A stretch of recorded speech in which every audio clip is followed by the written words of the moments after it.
আজকে আমার কোনো দাবি নেই। দাবি আজকে আজকে কি দাবি করব আমি? আজকে আপনারা দেখেছেন রামিসার বাবা বলেছেন যে বিচার চাই না। তো বিচার চাই না এই কথা তো বলতেই পারে। এই কথা তো শুধু রামিসার বাবার একার কথা নয়। এই দেশের হাজার হাজার রামিসার বাবার কথা এটা, এবং অন্যান্য ক্ষেত্রে যারা বিচার পায়নি তাদের কথা এই কথাটা। সুতরাং বিচার কিভাবে চাইব? কারণ বিচারকে দেয়া হচ্ছে। যে রাষ্ট্র ব্যবস্থায় বিচারকে নিশ্চিত করা হয় না, সেখানে বিচার চাওয়া না চাওয়া ওই রামিসার বাবার মতো উচ্চারণ করতে হয়। আমরা ক্রমাগত অন্ধকারে ডুবে যাচ্ছি, আমরা বোবা হয়ে যাচ্ছি, আমাদের কথা বলার কোনো ভাষা নেই। কারণ মানুষ হিসেবে আমাদের যে বিবেক থাকার কথা, সেই বিবেক বর্জিত মানুষে আমরা একটা জানোয়ার এবং জন্তুতে দিনে দিনে পরিণত হচ্ছি। এবং এই ঘটনা তো নতুন কোনো ঘটনা নয়। এই ঘটনা প্রতি বছর ঘটছে এবং অবিরাম ঘটছে। এবং বাংলাদেশের যে বিচারহীনতা, মানুষ যে বিচার ব্যবস্থার প্রতি আস্থা হারিয়ে ফেলছে, সেটারও তো দৃষ্টান্ত অসংখ্য রয়েছে।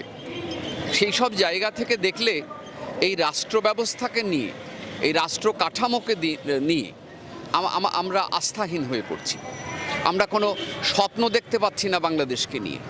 যে বাংলাদেশে ফুলের মতো শিশুরা ধর্ষিত হয়, হত্যার শিকার হয়, সেই বাংলাদেশ নিয়ে স্বপ্ন দেখা খুব দুঃসাধ্য হয়ে উঠছে। সমাজের অবক্ষয় তো শুধু এই একটা ইস্যুতে নয়, সার্বিকভাবে সমাজটা পচে গেছে। আজকে আপনি শিক্ষকদের দিকে তাকান, শিক্ষকরা এখন ব্যবসায়ী শিক্ষক। আপনি আজকে আমলাদের দিকে তাকান, তারা কত অল্প দিনে ঢাকায় বাড়ি গাড়ি, একাধিক ফ্ল্যাট এবং জমির মালিক হচ্ছে।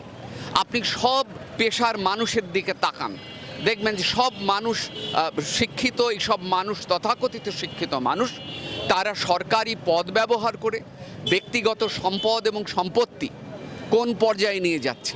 কেউ এত সম্পদের মালিক যে দেশে রাখতে পারছে না, দেশের রাখলে লুকানো যাবে না, সুতরাং বাইরে পাঠানো হচ্ছে। এবং সেটা আজকে তো নয়, এটা বছরের পর বছর, যুগ যুগ ধরে এটা ঘটছে। সুতরাং এই সমাজটা একটা লোভী সমাজ, একটা নষ্ট সমাজে পরিণত হচ্ছে। আজকে আমার কোনো দাবি নেই। দাবি আজকে কি দাবি করব আমি? আজকে আপনারা দেখেছেন রামিসার বাবা বলেছেন যে বিচার চাই না। তো বিচার চাই না এই কথা তো বলতেই পারে। এই কথা তো শুধু রামিসার বাবার একার কথা নয়। এই দেশের হাজার হাজার রামিসার বাবার কথা এটা, এবং অন্যান্য ক্ষেত্রে যারা বিচার পায়নি তাদের কথা এই কথাটা। সুতরাং বিচার কিভাবে চাইব? কারণ বিচারকে দেয়া হচ্ছে। যে রাষ্ট্র ব্যবস্থায় বিচারকে নিশ্চিত করা হয় না, সেখানে বিচার চাওয়া না চাওয়া ওই রামিসার বাবার মতো উচ্চারণ করতে হয়। আমরা ক্রমাগত অন্ধকারে ডুবে যাচ্ছি, ক্রমাগত অন্ধকারে ডুবে যাচ্ছে। আমাদের সামনে কোনো আলো নেই, আমাদের সামনে কোনো স্বপ্ন নেই, আমাদের সামনে কোনো ফুলের বাগান নেই দেশে। সুতরাং আমার তো মনে হচ্ছে আজ আমি 60 বছর বয়সে এসে হতাশাগ্রস্ত একটা মানুষে পরিণত হচ্ছে। এই বাংলাদেশ আমরা দেখতে চাইনি। এই 71-এর যারা যুদ্ধ করেছে, যারা ভাষার জন্য লড়াই করেছে, তারা এই বাংলাদেশ দেখতে চায়নি। সুতরাং এই কি চাইবো আমরা? কি চাওয়ার আছে?